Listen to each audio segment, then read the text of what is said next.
तो hello everyone, this is Shubham Gaur और mister अपरिमित में आपका स्वागत है बच्चों। और आज हमारे पास एक्सरसाइज 5B है क्वाड्रेटिक इक्वेशन का, जिसको आज के लेक्चर में हम डिस्कस करने वाले हैं। कुछ 4 to 5 क्वेश्चंस आज के लेक्चर में हमारे पास है। बहुत ही सिंपल एक्सरसाइज है और इसमें हम डिस्क्रिमिनेंट निकालना सीखेंगे। डिस्क्रिमिनेंट क्या होता है इसके बारे में बात करेंगे। डिस्क्रिमिनेंट से हमें नेचर ऑफ रूट पता हम कर रहे होते हैं और रूट क्या होता है उसके बारे में भी बात करेंगे। तो बेसिक बेसिक बातें करने वाले हैं। तो बच्चों स्टार्ट करते हैं आज का लेक्चर या आज का वीडियो। तो सबसे पहले इसमें क्वेश्चन नंबर 1 हमें दे रखा है और इसमें ये लिखा है कि हमें सॉल्व नहीं करना, without solving nature of roots पे कमेंट करना है। तो पहले हम इस वर्ड के बारे में बात कर लेते हैं कि रूट्स क्या होते हैं। जैसे कि हमने सॉल्यूशन की बात की थी, एक्सरसाइज 5A में हमने ये वर्ड यूज किया था सॉल्यूशन। तो सॉल्यूशन के बारे में मैंने आपको बताया था कि इसके अंदर जो वेरिएबल प्रेजेंट है, अगर हम एक स्टैंडर्ड इक्वेशन यहाँ पे लिख लें तो ax² plus bx plus c बराबर 0 होता है स्टैंडर्ड इक्वेशन क्वाड्रेटिक का। यहाँ पे मैंने आप लोगों को बोला था कि यहाँ पे x की जो वैल्यूज हैं, वेरिएबल इसमें x है। वेरिएबल क्या होता है? जिसकी वैल्यू वेरी करती है, ये भी मैंने आपको बताया था। तो x की जो वैल्यूज हैं उनको हम सॉल्यूशन बोलते हैं, उन्हीं को हम रूट्स बोलते हैं। तो ये क्वाड्रेटिक इक्वेशन के आपको दो रूट मिलने वाले हैं, मतलब x की दो वैल्यूज आपको मिलेंगी, x equal to A and x equal to B. Small b से मैं रिप्रेजेंट कर रहा हूँ।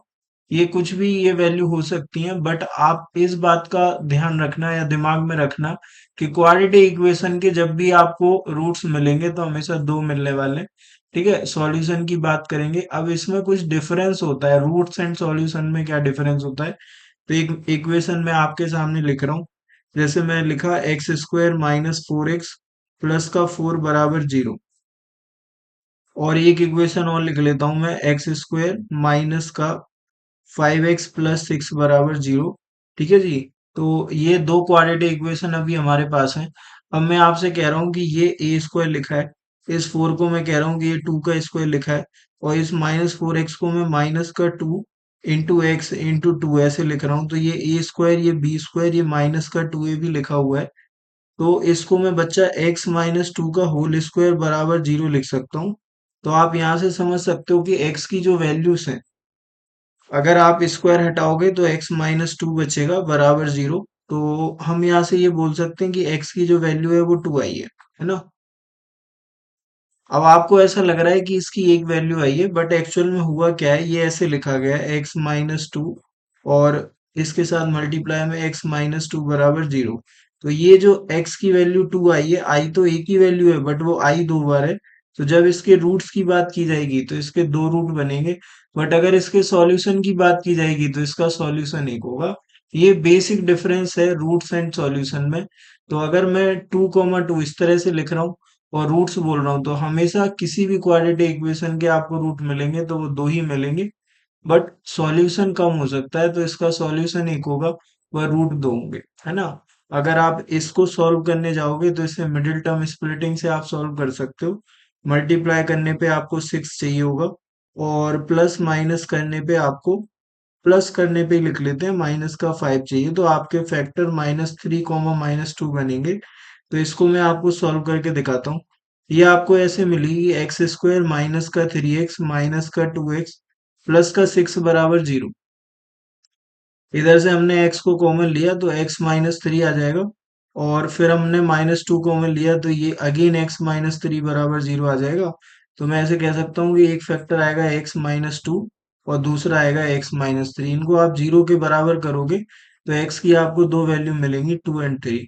तो इस केस में अगर आप रूट्स पूछो तो रूट्स भी दो आने वाले हैं, और अगर आप सॉल्यूशन बोलोगे तब भी दो आएंगे, बट इस केस में रूट्स दो हैं बट सॉल्यूशन एक है। ये basic difference roots and solution में होने वाला है। ये हमने रूट्स की बात कर ली है।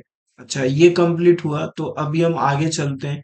इन्होंने बोला है कि आपको सॉल्व नहीं करना है और बिना सॉल्व किए आपको इसके नेचर ऑफ रूट्स के बारे में बताना है। तो जब भी इस तरह का स्टेटमेंट आपके सामने आता है कि आप नेचर ऑफ रूट्स बताइए, तो नेचर ऑफ रूट्स का मतलब क्या है कि आपको डी निकालना है।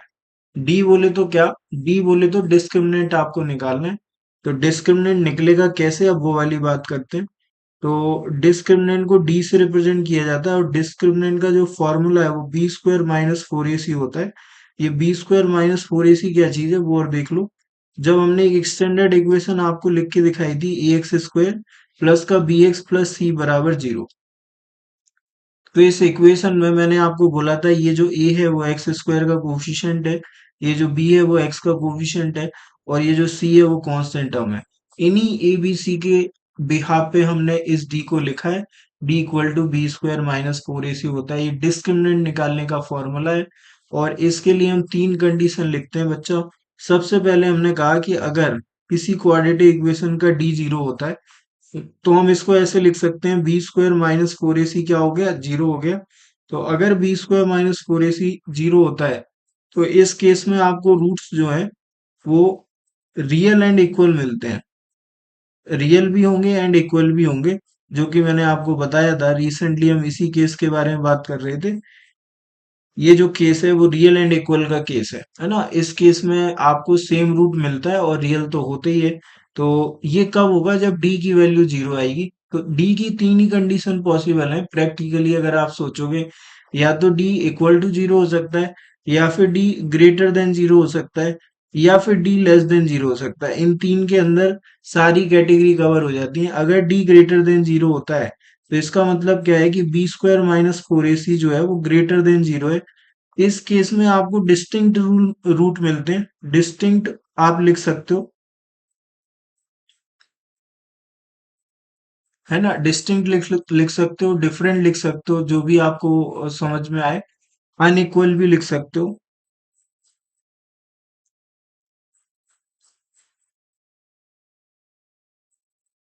एंड रियल रूट्स मैं इस तरह से लिख सकता हूँ। तो distinct and unequal real roots आपको मिल रहे होते हैं। डिस्टिंक्ट लिखना, अनइक्वल लिखना, दोनों एक ही बात है। मैंने एंड लगा के लिख दिया, बट आप दोनों को एक ही चीज समझना। डिस्टिंक्ट भी लिख सकते हैं हम, अनइक्वल भी लिख सकते हैं। इसके बाद क्या है, डी लेस देन जीरो का केस है। तो डी लेस देन जीरो का मतलब है B square minus four A सी कैसा लेस देन जीरो हो रहा है। अगर लेस देन जीरो हो रहा है, तो इस केस में आपको नॉन रियल रूट मिलते हैं,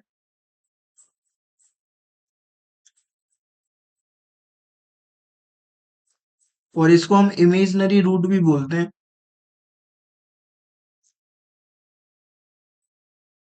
ये वाला केस हम आगे की क्लासेस में पढ़ने वाले हैं, क्लास 11th एंड 12th में, है ना। ये कंडीशन कब आती है, मैं आपको एक इक्वेशन लिख के दिखा देता हूँ। अगर आपको इस तरह से एक इक्वेशन मिलती है और इसके आप रूट निकालने जाओगे, तब आपको इमेजिनरी रूट्स मिलेंगे, क्योंकि ये वन उस तरफ जाएगा तो X square equal to minus one हो जाएगा।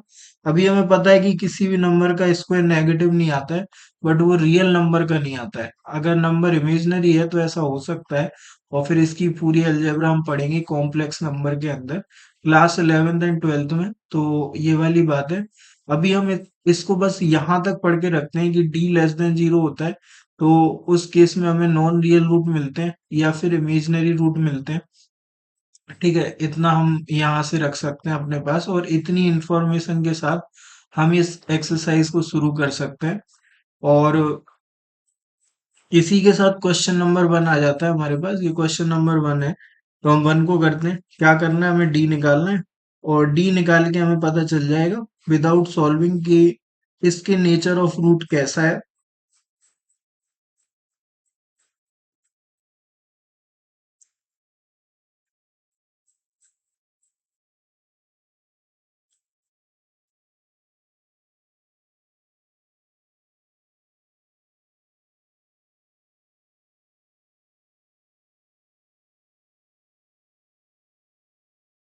ठीक है जी, तो डी निकालने का ट्राई करते हैं। इधर से हमें पता चला कि एक्स स्क्वायर का जो कोफिशिएंट है उसको ए बोला जाता है, एक्स का जो कोफिशिएंट है उसे बी बोला जाता है। तो बी की वैल्यू यहाँ से माइनस नाइन आती है बेटा।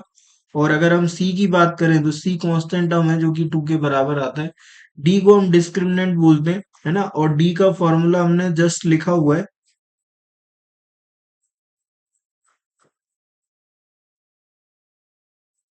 B square minus four A सी के बराबर होता है। तो इस फॉर्मूले में आप वैल्यू पुट करो और आपको आपका आंसर मिलेगा। तो बी के प्लेस पे हमने माइनस नाइन लिख दिया, इस पे स्क्वायर लगा दिया, माइनस का फोर इंटू सेवन इंटू सी सी लिख देते हैं। नेगेटिव नंबर पे भी स्क्वायर लगाओगे आप तो पॉजिटिव ही आएगा। कैसे आएगा, -9 × -9 करोगे तो माइनस माइनस प्लस होगा और 9 × 9 81 हो जाएगा। मल्टीप्लाई में इन दोनों का मल्टीप्लाई प्लस हो जाता है, माइनस माइनस प्लस हो जाता है। तो प्लस का 81 आया, माइनस इधर करो 28 आएगा, 28 × 2 करोगे तो 56 आ जाएगा, है ना। इसके बाद इसे आपको माइनस करना है तो यहाँ पे 5 आ जाएगा और 2 आ जाएगा और 25 आ गया जो कि ग्रेटर देन 0 है। तो इस केस में हम बोल सकते हैं कि जो इस क्वाड्रेटिक इक्वेशन के रूट्स होंगे वो रियल एंड अनइक्वल होने वाले। और इस तरह से ये बात हम बिना सॉल्व करे बता सकते हैं कि रूट का जो नेचर है वो कैसा है। तो हमने रूट निकाले नहीं, आप समझो बात को मैं क्या कह रहा हूं। मैंने कहा कि हमने रूट निकाले नहीं, निकालने के पहले ही हमें ये पता चल गया कि रूट आने कैसे वाले हैं। तो रूट रियल आएंगे और डिफरेंट आएंगे, डिस्टिंक्ट आएंगे, अलग अलग वैल्यू आ रही होगी, है ना। इतना सा बात हमें डी निकालते साथ पता चल जाता है, ठीक है। और एक्चुअल में वैल्यू क्या आएगी तो वो हम आगे निकालना सीखेंगे कि क्या रूट्स निकलते हैं, तो हम वो भी सीखेंगे। उसके मेथड है मिडिल टर्म स्प्लिटिंग से सीखते हैं हम, और क्वाड्रेटिक फॉर्मूला हम लगा रहे होते हैं। तो ये दो मेथड हमारे पास हैं। तो मेथड तो हमारे पास और भी हैं बट हमारे सिलेबस में ये दो मेथड हैं, तो हम वो सीखेंगे और रूट निकालेंगे, है ना। सिर्फ डी नहीं, हम रूट भी निकालने वाले। दोनों फॉर्मूले हम काफी अप्लाई करेंगे और आपको अच्छे खासे क्वेश्चन उसमें देखने को मिलने वाले हैं इस चैप्टर में आगे जाके। तो हम वो भी करेंगे। तो अभी हम इसको करते हैं और आगे बढ़ते हैं और अगला क्वेश्चन पे आ जाते हैं। तो अगला क्वेश्चन हमारे पास ये है, अगेन हमें वही काम करना है कि एक्स स्क्वायर का कोफिशिएंट हमें ए दे रहा होगा, एक्स का कोफिशिएंट हमें बी दे रहा होगा और कांस्टेंट टर्म हमें पता है कि सी की वैल्यू 4 है। इधर से अगर हम डी निकालना चाहें तो डी हमें कैसे मिलेगा, D equal to B square minus 4ac होता है। तो इस फॉर्मूले से डी निकलेगा। बी के प्लेस पे -13 लिखेंगे, ब्रैकेट लगाएंगे, स्क्वायर लगाएंगे, -4, ए की वैल्यू 6 है और सी की वैल्यू 4 है ना। -13 का स्क्वायर करेंगे तो 169 आएगा, इधर माइनस ले लो और ये 4 × 4 16 हो गया, 16 × 6 96 हो गया।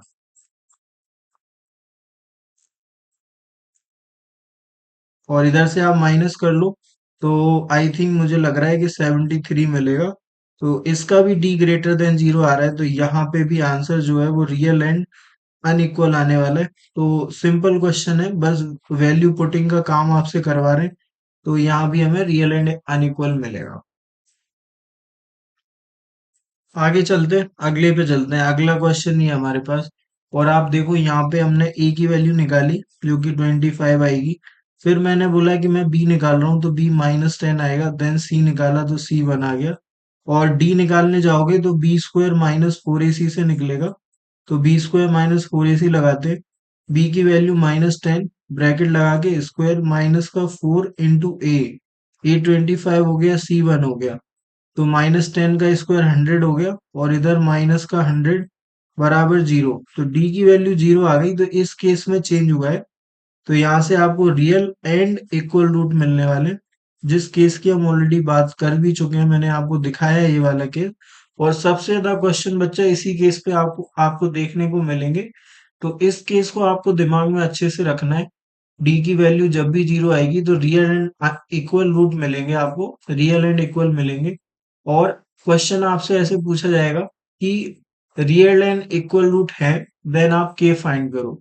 तो एक क्वाड्रेटिक इक्वेशन होगी जिसमें कोई वेरिएबल लगा के दे के रखा होगा के वगैरह, और फिर आपसे पूछा जाएगा कि इस के की वैल्यू निकालो और स्टेटमेंट दिया जाएगा कि रियल एंड इक्वल रूट है। तो हम ये लिखेंगे कि उसका डी 0 होगा, देन हम वो वेरिएबल निकालेंगे। ठीक है। तो इस तरह के काफी सारे क्वेश्चन आने वाले हैं, अभी अभी आने वाले हैं, इसी एक्सरसाइज में आने वाले हैं। तो अभी आप थ्योरी पार्ट को थोड़ा सा स्ट्रॉन्ग कर लो एक दो क्वेश्चन करने के बाद, और फिर मेन क्वेश्चन आपके सामने आएंगे कि हम यहाँ पे वेरिएबल कैसे फाइंड करेंगे। उतनी डिफिकल्टी आएगी इसमें जब भी आपसे डी निकलवाया जाए, उससे ज्यादा कुछ भी नहीं है, है ना। ऐसा कुछ बहुत हाई लेवल पे नहीं जाने वाला है, चीजें सिंपल रहने वाली है। तो आगे चलते हैं, अगले पे चलते हैं। अगला क्वेश्चन हमारे पास ये है, और इधर अगर एक्स स्क्वायर के साथ कुछ नहीं लिखा तो हम 1 ले सकते हैं। और ए की वैल्यू बेटा यहाँ से हम 1 ले सकते हैं, बी की वैल्यू एक्स का कोफिशिएंट दे रहा होगा जो कि 2√3 के बराबर होगी, और सी की वैल्यू -9 के बराबर होगी। तो यहाँ से हम ए बी सी लिख सकते हैं। और अगर आप डी की बात करना चाहते हो तो D equal to B square minus four A C से आएगा। और बी की वैल्यू हमारे पास यहाँ पे टू रूट थ्री है, तो टू रूट थ्री ब्रैकेट लगाएंगे, देन स्क्वायर लगा देंगे, माइनस का फोर इंटू ए वन हो गया, सी की वैल्यू माइनस नाइन हो गई। अभी इधर स्क्वायर लगाए तो स्क्वायर इस टू पे भी लगेगा और रूट थ्री पे भी लगेगा। तो टू का स्क्वायर फोर, रूट थ्री का स्क्वायर थ्री, रूट थ्री का स्क्वायर ऐसे लगेगा, और आपको पता है कि स्क्वायर से रूट कट जाता है तो उधर थ्री बचेगा। माइनस माइनस प्लस हो जाएगा, nine into four thirty six हो जाएगा। और मैं कह सकता हूँ ये ट्वेल्व आ गया, प्लस का थर्टी सिक्स आएगा, और ये फाइनली फोर्टी एट होगा, और ये भी ग्रेटर देन जीरो है। और ग्रेटर देन जीरो का मतलब रियल एंड अनइक्वल रूट होने वाला है, तो रियल एंड अनइक्वल इसका आंसर बनने वाला है ना। तो ये वाला भी कंप्लीट है। आगे चलते हैं, अगले पे चलते हुए अगला क्वेश्चन ये हमारे पास। और इसको देखो आप, यहाँ पे आपको एक्स स्क्वायर का कोफिशिएंट वन मिलेगा। तो हमने कहा कि ए की वैल्यू वन है, बी की वैल्यू एक्स का कोफिशिएंट है, तो बी की वैल्यू माइनस ए है, और सी की वैल्यू की बात करोगे तो वो माइनस का बी स्क्वायर है। अभी हम डी लिखेंगे, तो डी का फॉर्मूला हमें बताता है B square minus four A सी। तो बी स्क्वायर मतलब बी की वैल्यू माइनस ए है, तो माइनस ए लिख लो, ब्रैकेट लगा के स्क्वायर लगा लो, माइनस फोर इंटू ए हो गया वन, और सी की वैल्यू माइनस का बी स्क्वायर हो गई। ठीक है, इधर ये वाला माइनस है, ये वाला माइनस प्लस हो जाएगा, और इस माइनस पे स्क्वायर लगाए तो ये ए स्क्वायर हो गया, प्लस का फोर बी स्क्वायर। ठीक है, अब जो समझदार लोग हैं वो समझ जाएंगे कि ये स्क्वायर है और ये भी स्क्वायर है। तो जब भी आप स्क्वायर देखते हुए आपको मिलेगा ना, स्क्वायर अगर आपको दिखता है किसी भी नंबर का, तो आप इस बात को समझना कि नंबर का स्क्वायर कभी भी नेगेटिव वैल्यू नहीं दे सकता। वो मैक्सिमम टू मैक्सिमम आपको जीरो दे सकता है। तो अगर ए की वैल्यू जीरो होती है, if A equal to zero and B equal to zero, अगर ए और बी दोनों जीरो हो जाते हैं तब ये जो डी है वो जीरो हो जाएगा, तो उस केस में डी क्या हो जाएगा, जीरो हो जाएगा। तो उस केस में रियल एंड इक्वल रूट आ रहे होंगे।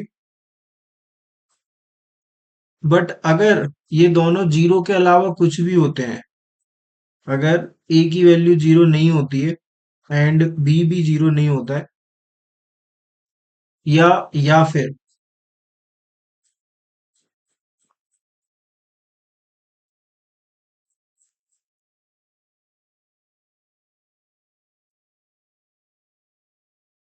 इन दोनों में से कोई एक भी जीरो नहीं होता है ना, तो उस केस में आप इस बात को समझना कि ये वाली क्वांटिटी हमेशा ग्रेटर देन जीरो आएगी। तो इस केस में डी जो है वो ग्रेटर देन जीरो आ रहा होगा। तो इस केस में आपका आंसर रियल एंड अनइक्वल बनने वाला है। तो आपको आंसर की में ये वाला आंसर मिलेगा, रियल एंड अनइक्वल, क्योंकि उन्होंने ये केस ले लिया और इस केस को छोड़ दिया।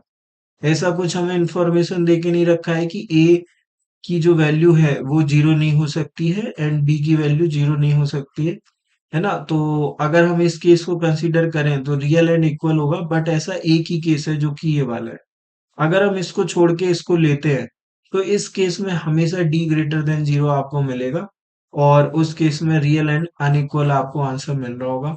तो इस बात को भी दिमाग में रखना कि किसी भी नंबर का स्क्वायर या तो जीरो हो सकता है या फिर ग्रेटर देन जीरो हो सकता है, कभी भी नेगेटिव नहीं हो सकता। है ना, आप करके देख सकते हो, जैसे आपने माइनस वन पे स्क्वायर लगाया तो वो वैल्यू वन ही आ रही होगी, minus one into minus one ये वैल्यू वन आएगी।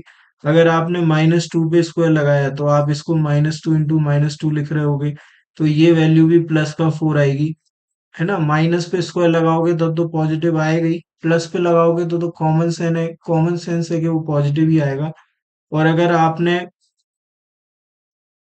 जीरो पे स्क्वायर लगाया तो जीरो पे स्क्वायर लगाओगे तब वो वैल्यू जीरो आएगी। तो किसी भी नंबर का स्क्वायर या तो जीरो हो सकता है या फिर पॉजिटिव हो सकता है, बट नेगेटिव कभी नहीं हो सकता। तो इस बात को भी आप अपने नोट्स में कहीं पे लिखना, क्योंकि ये बातें हम बीच बीच में यूज कर रहे होंगे, कभी कभी क्वेश्चन के बीच में यूज करते हैं हम। है ना, तो आप इस बात को लिख सकते हो। और आगे बढ़ते हैं, अगला क्वेश्चन ही हमारे पास, और ये सिंपल क्वेश्चन है। तो इधर से आप ए निकालोगे तो ए आपको टू मिलेगा, फिर आप बी निकाल लेना, बी की वैल्यू आपको एट मिलेगी। देन आप सी निकाल लेना, सी की वैल्यू आपको 9 मिलेगी। इसके बाद देखो डी के लिए फॉर्मूला लिखते हैं, तो डी हो गया बी स्क्वायर माइनस का 4ac। अब बी के प्लेस पे आप 8 लिख लो, तो 8 का स्क्वायर आएगा माइनस का 4ac, तो 4 इंटू 2 इंटू 9 आ जाएगा। 8 का स्क्वायर 64 आ गया, माइनस इधर कर लो तो 9 इंटू 4 36, 36 इंटू 2 72। तो यहाँ से आपको माइनस का 8 मिल रहा होगा जो कि लेस देन 0 है। तो एकमात्र इस केस में आपको अनरियल रूट मिलेंगे या इमेजिनरी रूट मिलेंगे, है ना। तो ये वो वाला केस है जिस पे बात हम क्लास 11th में करने वाले हैं। तो इमेजिनरी रूट्स की कहानी है, डी लेस देन 0 आएगा तब मिलेंगे। इसको हम नॉन रियल रूट भी बोलते हैं।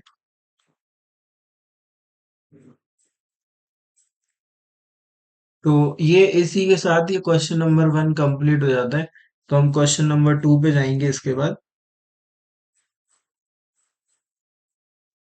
तो क्वेश्चन नंबर 2 कुछ इस प्रकार है हमारे पास। क्वेश्चन नंबर 2 आ गया कि find the value of p if the following quadratic equation have equal roots. दो इक्वेशन दे रखी हैं और दोनों में इक्वल रूट ऑलरेडी दे रखा है, तो इस बार हमें चेक नहीं करना है, इस बार हमें दे रखा है कि रूट इक्वल है। और रूट इक्वल है तो सबसे पहली बात जो आपके दिमाग में क्लिक करनी चाहिए वो क्या होगी, कि इसका डी क्या होगा, 0 होगा, है ना। तो जैसे ही आपको ये समझ में आता है कि इसका डी 0 होगा, आपके दिमाग में सब कुछ क्लियर है, आप आराम से इसे सॉल्व कर पा रहे होगे। तो हमने क्या कहा कि जब भी इक्वल रूट मिलेंगे तो क्या करना है, आपको डी 0 करना है। मैं फिर से बोल रहा हूँ कि जब भी आपको इक्वल रूट मिलेंगे तो आपको क्या करना है, आपको डी 0 करना है। तो पहले आप ए निकाल लो, तो एक्स स्क्वायर का कोफिशिएंट ए हो जाता है, फिर एक्स का कोफिशिएंट बी हो जाता है, तो बी की वैल्यू आ गई माइनस ऑफ p-2। यहाँ पे कैलकुलेशंस का आप ध्यान रखना, बाकी सब सिंपल है। c की वैल्यू 1 आ जाती है और आप d निकालो तो d जो है वो बी स्क्वायर माइनस 4ac से आ जाता है। तो बी स्क्वायर माइनस 4ac करते हैं।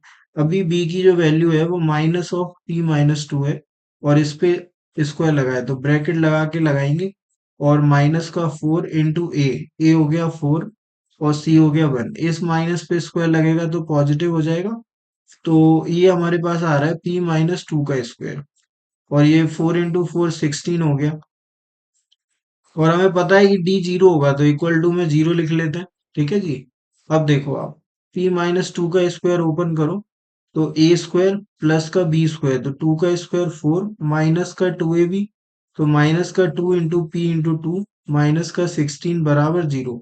तो ये हमारे पास आ गया पी स्क्वायर माइनस का 4p, और 4 - 16 हो गया माइनस का 12, है ना। तो ये बराबर क्या हो गया, 0 हो गया।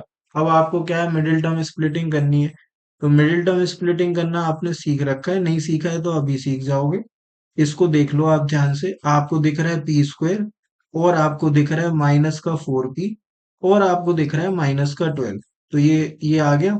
करना क्या रहता है, सबसे पहले कांस्टेंट टर्म को देखना, और पी स्क्वायर के कोफिशिएंट को दोनों का मल्टीप्लाई करके लिख देना।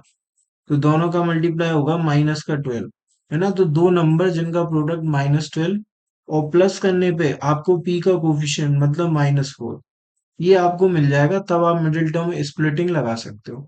अगर किसी क्वेश्चन में ये बीच वाला टर्म गायब हो जाता है तो आप मिडिल टर्म स्प्लिटिंग नहीं लगा सकते। अगर किसी क्वेश्चन में कांस्टेंट टर्म गायब हो जाता है तब भी आपको मिडिल टर्म स्प्लिटिंग करने की जरूरत नहीं है, नहीं होगी, है ना। तो मिडिल टर्म स्प्लिटिंग जब ही हो सकती है जब पूरी प्रॉपर क्वाड्रेटिक इक्वेशन आपको लिखी मिलती है। अगर इन दोनों टर्म में से कोई भी एक गायब होता है तो मिडिल टर्म से क्वेश्चन नहीं होता, क्वेश्चन नॉर्मल ही हो जाता है फिर, है ना। आपको उतनी मेहनत नहीं करनी पड़ेगी। तो यहाँ पे हम मिडिल टर्म सीख रहे हैं, तो मिडिल टर्म ऐसे बोल रहा है कि दो नंबर का प्रोडक्ट -12 आ जाए और प्लस करने पे -4 आ जाए। तो 12 की बात आई तो 6 और 2 की बात आ गई। साइन लगाना चाहोगे तो -4 चाहिए, मतलब नेगेटिव नंबर बड़ा होगा तो 6 में साइन लगेगा माइनस का, 2 में लगेगा प्लस का। इन दोनों का प्रोडक्ट -12 आ जाएगा। अगर आप ऐड करने जाओगे तो माइनस का 4 आ जाएगा। तो आप इस -4 को इस तरह से लिख सकते हो। तो हमने पी स्क्वायर लिख लिया, माइनस का 6p लिख लिया, प्लस का 2p लिख लिया, माइनस का 12 बराबर 0 हो गया। यहाँ से हमने p को कॉमन लिया तो आपको p-6 मिलेगा, और इधर से आप 2 कॉमन ले लो, तो 2 कॉमन लोगे, जो कॉमन लेते हैं उसका डिवाइड लगाते जाते हैं। तो p बचा, इधर 12 में से 6 बचेगा, इक्वल टू 0 आ जाएगा।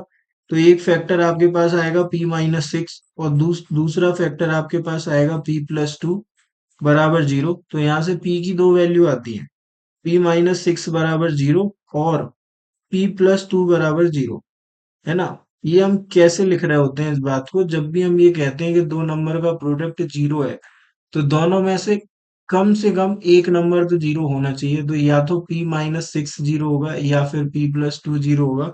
तो यहाँ से हमें p की दो वैल्यू मिलती है, p=6 और p=-2, और ये हमारे आंसर आ जाते हैं इस प्रकार से, p=6 एंड p=-2। ये क्वेश्चन नंबर फर्स्ट का आंसर है, 2 का फर्स्ट, है ना। फर्स्ट के बाद हम सेकंड पे चलते हैं, तो सेकंड देखेंगे अब।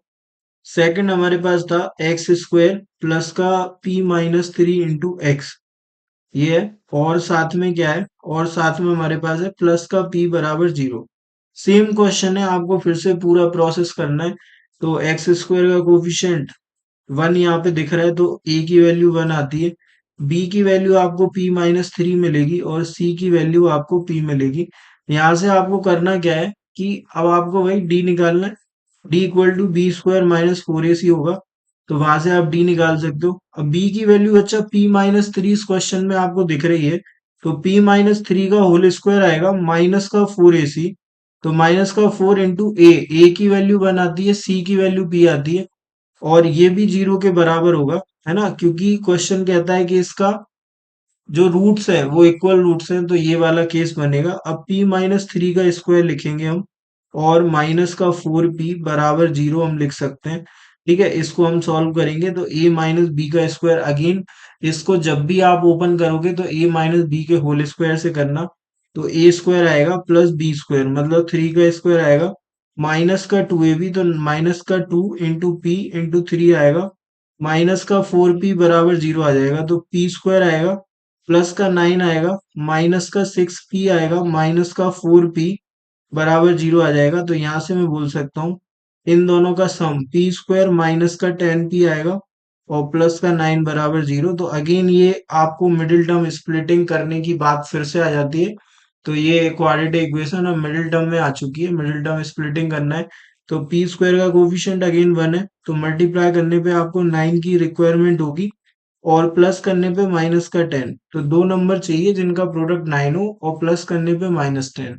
प्लस करने पे -10 आ रहा है, इसका मतलब क्या है, दोनों के दोनों नंबर जो है वो नेगेटिव रहे होंगे, और मल्टीप्लाई करने पे पॉजिटिव नंबर आ रहा है। तो -9 एंड माइनस का 1 ले सकते हैं हम। तो इस -10p को माइनस का 9p माइनस का 1p लिखेंगे, और देखो आप क्या होता है, p² माइनस का 9p माइनस का 1p प्लस का 9 बराबर 0। यहाँ से आपने p को कॉमन लिया, तो ये आ गया p माइनस का 9। इधर से आपने -1 कॉमन लिया, तो साइन चेंज होगा, p पॉजिटिव हो जाएगा, 9 नेगेटिव हो जाएगा, इक्वल टू 0।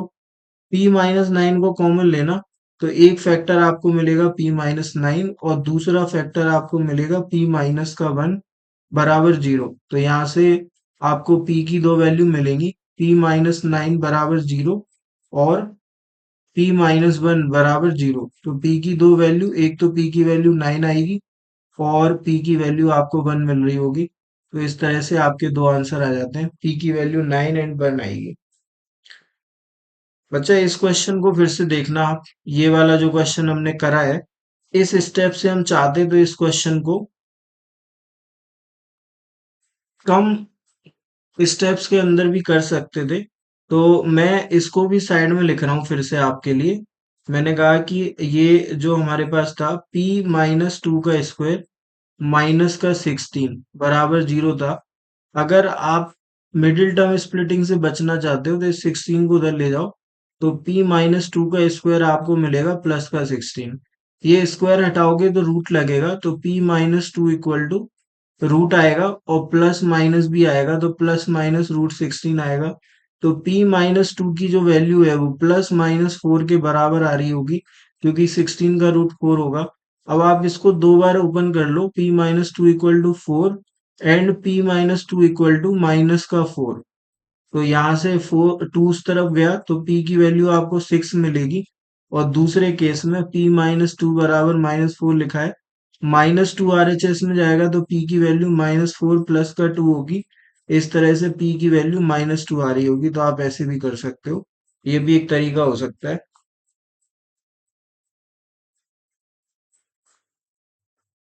ठीक है, तो ये भी एक तरीका हो सकता है इस क्वेश्चन को करने का। किसको करने का? इसको करने का। p की वैल्यू 6 एंड -2 आपको मिल जाएगी। बट आपके ऊपर है, आप कौन सा तरीका प्रेफर करते हो, किस मेथड से जाना चाहते हो, आपके ऊपर है पूरी तरह से, है ना। और मिडिल टर्म स्प्लिटिंग पे ध्यान देना, क्योंकि ये कुछ इस तरह से है कि क्लास 9th में, फिर 10th में, फिर 11th में एंड फिर 12th में ये आपको बार बार देखने को मिलेगी। तो आपको इसको अच्छे से करना आना चाहिए, है ना। तो इसको थोड़ा अच्छे से कर लेना, फायदा होगा आपको। इसके बाद क्वेश्चन नंबर 3 पे हम आ गए। क्वेश्चन नंबर 3 के बाद आज हमारे पास क्वेश्चन बहुत कम है। 3 है, फिर आई थिंक 4 है, और फिर 5 है, और इसके साथ ये एक्सरसाइज कंप्लीट हो जाती है। तो क्वेश्चन नंबर खत्म करते हैं जल्दी से। क्वेश्चन नंबर 3 को देखो, अगेन इक्वल रूट का क्वेश्चन है। एक क्वेश्चन हम इक्वल रूट पे कर चुके हैं, दूसरा क्वेश्चन इक्वल रूट पे हमारे सामने लिखा हुआ है, अगला क्वेश्चन भी इक्वल रूट के ऊपर है। तो आप समझो इक्वल रूट कितने बार आपके सामने आ गया है। तो इक्वल रूट का क्वेश्चन जो है वो गलत नहीं होना चाहिए। आप इस बात को समझो कि इक्वल रूट का क्वेश्चन सिंपल होता है बनाना, आप आराम से बना सकते हो। बस आपको कंडीशन याद होनी चाहिए और कैलकुलेशन करना आना चाहिए। तो इक्वल रूट का मतलब d बराबर 0। तो पहले ए बी सी लिख लो, तो a की वैल्यू 3 आ जाती है, b की वैल्यू -12 आ जाती है, और c की वैल्यू की बात करोगे तो n-5 आ जाएगा। और इधर से आप d निकाल लो, तो b² -4ac से d निकल जाता है। b की वैल्यू -12 है, -12 का स्क्वायर करेंगे, माइनस का 4 इंटू a 3 हो गया। और c की बात कर लें तो n-5 हो जाएगा। -12 का स्क्वायर 144 होगा, इधर माइनस का 12 आ जाएगा, n-5 आ जाएगा, इक्वल टू में 0 आ जाएगा बच्चा, क्योंकि d 0 होता है जब इक्वल रूट की बात होती है। ठीक है, इसको आप इस तरफ ट्रांसफर कर लो, तो 144 इक्वल टू 12 इंटू n-5 आ गया। n-5 को आप एलएचएस में लाओ तो डिवाइड में आएगा, तो 144/12 इक्वल टू n-5 आ गया। 12 से हटाओगे तो 12 बचेगा, और इसी के साथ आप आंसर लिख सकते हो इस क्वेश्चन का। 12 इक्वल टू n-5 आया, 5 को एलएचएस में ले आओ तो प्लस का हो जाएगा, तो 12 + 5 इक्वल टू 9 आ गया। तो इस तरह से इस क्वेश्चन का जो आंसर है बच्चा वो 17 आ जाता है। एन की वैल्यू 17 आई है क्वेश्चन नंबर 3 में। ठीक है, तो इस तरह से क्वेश्चन नंबर 3 भी कंप्लीट है। 3 के बाद 4 पे आते हैं, और 4 में लगता है कि थोड़ी सी मेहनत है, और इक्वल रूट का क्वेश्चन है अगेन। तो ये पहला अच्छा क्वेश्चन है जिसका आप रिवीजन कर सकते हो, रिवीजन में डाल सकते हो। तो मेरे हिसाब से आपको इसका रिवीजन करना चाहिए, क्योंकि ये आपसे मेहनत करवाएगा, और कैलकुलेशन और d इक्वल टू 0 वाली कंडीशन अच्छे से लगवा देगा। तो d इक्वल टू 0 लगाते, तो पहले a लिख लेते हैं, a आ गया m-2। फिर बात आती है b की, तो b आ गया, माइनस बाहर है, और 5 प्लस m आ जाएगा, और c की बात कर लो तो 16 आ जाता है। d का फॉर्मूला हमसे बोलता है b² -4ac, और वो बराबर होना चाहिए किसके? 0 के, है ना। ये कंडीशन इक्वल रूट के लिए है। तो b आ गया -5 + m, इस पे स्क्वायर लगेगा तो ब्रैकेट ब्रैकेट पे स्क्वायर, माइनस का 4 इंटू ए की वैल्यू हो गई m-2, और c की वैल्यू हो गई 16 बराबर 0। माइनस पे स्क्वायर लगाओगे प्लस आएगा, तो जो बचेगा वो 5 प्लस m का स्क्वायर बचेगा। अच्छा, इधर देखो आप 4 इंटू 16 करो पहले, तो माइनस का 64 आएगा, m-2 आ जाएगा, बराबर में 0 आ जाएगा। ठीक है, अभी इसे ओपन करते हैं। a प्लस बी का होल स्क्वायर है, तो a² प्लस का b² आएगा, और प्लस का 2ab आएगा, तो 2 इंटू 5 इंटू m आ जाएगा। 64 को अंदर ले जाओगे तो माइनस का 64m आएगा, और 64 को 2 से करोगे तो माइनस माइनस प्लस, और ये हमारे पास 128 बराबर 0 आ जाता है। तो हम लिख सकते हैं m², और ये 10m हो गया, माइनस का 64 होगा तो माइनस का 54m आ जाएगा, और प्लस का 128 आएगा, प्लस का 25 आएगा, इक्वल टू 0 आई थिंक आ जाएगा। इसके बाद आगे जाओगे तो m² माइनस का 54m, और इसे आप ऐड कर लो, तो ये 153 आपको देखने को मिल जाएगा, है ना। तो यहाँ तक हम आ गए। अभी हमें वही फैक्टराइज करना है और मिडिल टर्म स्प्लिटिंग करनी है। तो 153 के फैक्टर करने जाओगे ना तो 3 से डिवाइड लगाओगे तो 351 आएगा, फिर 3 से लगा लेना, फिर 17 से लगा लेना। तो ये है ना, ये आ जाएगा। हाँ 153, तो ये हमारे फैक्टर बन रहे हैं। तो 51 आएगा और 3 आएगा, तो 54 को माइनस का 51 माइनस का 3 हम लिख सकते हैं। तो ऐसा लिखते ही साथ आप आंसर पे पहुंचोगे। तो एम स्क्वायर माइनस का 51 एम माइनस का 3 एम प्लस का 153 बराबर 0 आपको मिलेगा। तो ये हमारा क्वेश्चन है। और इसके आगे चलते हैं। तो इधर से एम लिया कॉमन, तो एम आया तो अंदर आएगा एम माइनस 51। उधर से -3 ले लो तो साइन चेंज होगा, 3 का डिवाइड लगेगा, एम आएगा माइनस आएगा और 51 आएगा इक्वल टू 0 आएगा। तो एक फैक्टर एम माइनस 51 आएगा, दूसरा फैक्टर एम माइनस 3 आएगा बराबर 0। तो एम की यहाँ से दो वैल्यू मिलेंगी आपको, एक तो 51 और दूसरा 3। ठीक है जी, और दोनों की दोनों वैल्यू एक्सेप्ट हो सकती है।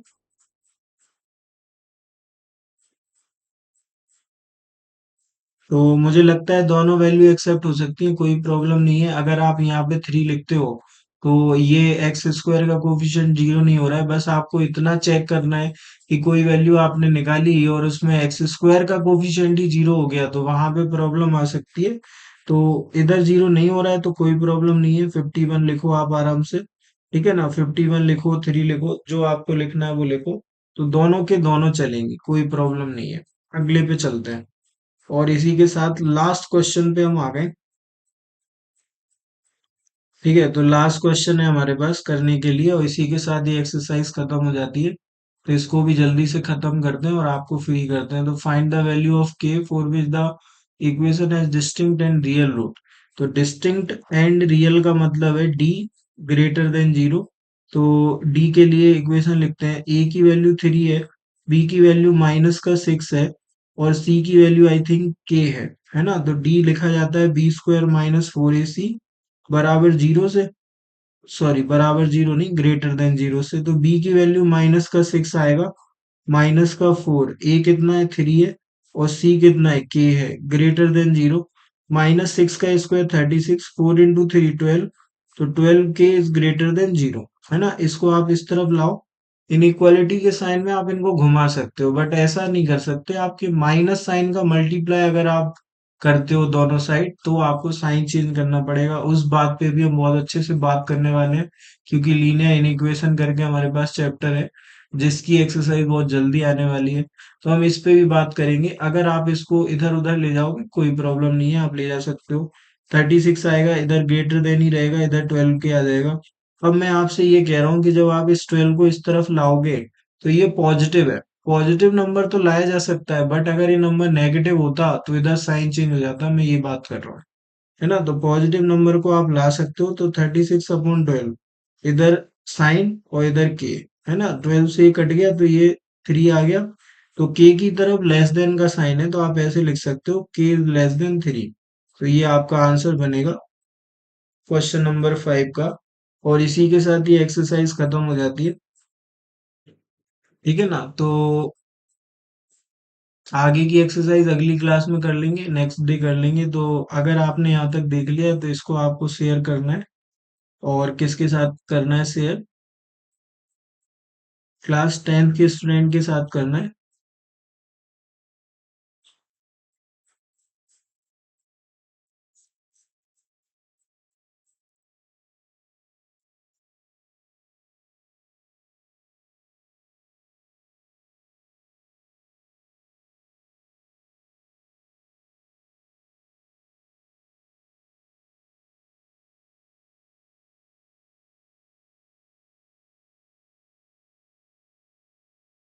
ठीक है, तो खत्म करते हैं। और ये आज का लेक्चर था। तो थैंक यू सो मच आज के लिए।